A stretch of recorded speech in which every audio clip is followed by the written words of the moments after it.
السلام عليكم ورحمة الله وبركاته. الحمد لله وحده والصلاة والسلام على من لا نبي بعد ما بعد. أعوذ بالله من الشيطان الرجيم.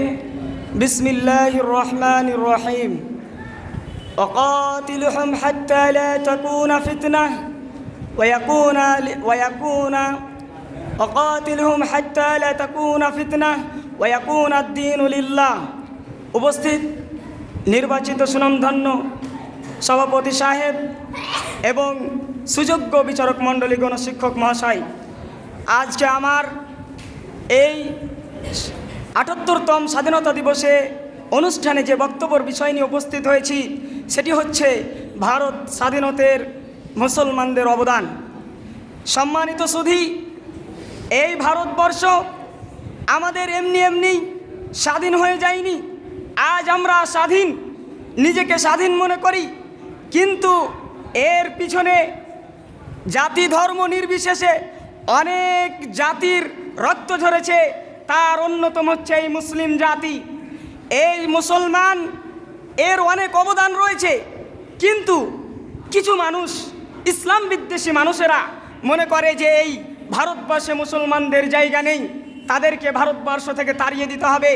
তবে আমার তার কাছে প্রশ্ন, যদি তাই হয় তবে তোমাকে এই ইতিহাস মনে রাখতে হবে, এই ভারতবর্ষের মাটিতে দেশের সংগ্রাম করার জন্য, দেশকে স্বাধীন করার জন্য সেই 1 কোটি মানুষের জেল খাটার কথা, এমনকি 5 লক্ষ মানুষের সেই ফাঁসির কষ্টে ঝুলিয়ে যাওয়ার কথা।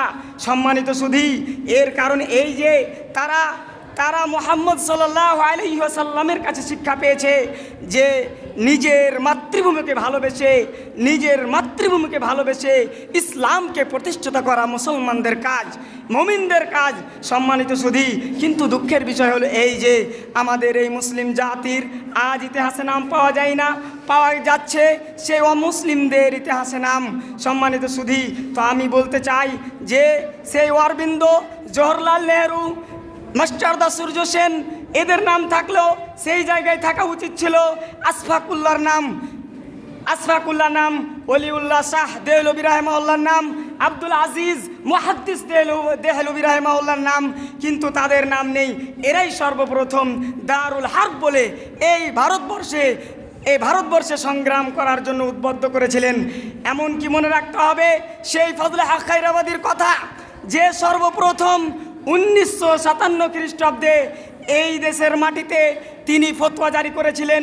সিপাহী বিদ্রোহের প্রধান নেতা ফজলে হক খায়রাবাদী, যে এই মাঠে আমাদেরকে জিহাদ করতে হবে। এ কথা শুনে সেই ব্রিটিশ সরকার নির্মমভাবে সেই নিপীড়ন অত্যাচারে এই ফজলে হক খায়রাবাদী সহ সিপাহী বিদ্রোহের প্রায় 56 কোটি মুসলমানকে ধ্বংস করেছিল।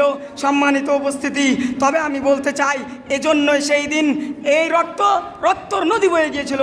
এজন্যই তো কবিরা হাতিন্দরি বলেন, সবই কা খুন শামিল হে ইহা কি মিট্টি মে, সবই কা খুন শামিল হে ইহা কি মিট্টি মে, কিসি কে বাপ কা হিন্দুস্তান থোড়ি হে। সম্মানিত সুধী, এই ইতিহাসগণের উচিত ছিল সুবিচার করা। সেই জওহরলাল নেহরুর জায়গায় আশফাকুল্লাহ নাম থাকা, সেই অরবিন্দর জায়গায় শাহ ওয়ালিউল্লাহ দেহলভী রাহিমাহুল্লাহর নাম থাকা, কিন্তু তারা ইতিহাসকে চেপে রেখেছে। যে ঐতিহাসিকগণ চেপে রেখেছে, সত্য কোনোদিন চাপা থাকে না, সত্য একদিন প্রকাশ হবে ইনশাআল্লাহ। সম্মানিত সুধী, অবশেষে আমি সেই কথা বলতে চাই, যদি তারা এরূপ না করতো তাহলে আমাদের মধ্যে মুসলিম এবং হিন্দুর মধ্যে ভ্রাতৃত্ব সম্পর্ক বৃদ্ধি থাকতো, এমনকি আমরা ভাই ভাই হয়ে থাকতাম। কিন্তু তা না হয়ে আজ সেই রাজনৈতিক নেতারা ধর্মকে নিয়ে খেলা করে, আমাদের মধ্যে সেই যুদ্ধ দেখে, আমাদের মধ্যে হিংসা দেখে, আমাদের মধ্যে বিদ্বেষ দেখে তারা খেলা করে। আর তারা আজ সফল, আমরা হচ্ছি বিফল। কাজে আমার প্রত্যেক ব্যক্তির কাছে অনুরোধ যে আমাদেরকে এই দেশ স্বাধীনের চাপা ইতিহাসকে প্রকাশ করতেই হবে। সম্মানিত সুধী, অবশেষে আমি কথা বলি যে এই দেশের প্রত্যেক নারী ও মুসলিম যোদ্ধাদের, এই দেশের প্রত্যেক নারী ও মুসলিম সংগ্রামীদের আমি সালাম জানিয়ে আমি আল্লামা ইকবাল রাহিমাহুল্লাহর সেই চরণ দ্বারা আমার বক্তব্য ইতি করতে চাই। তিনি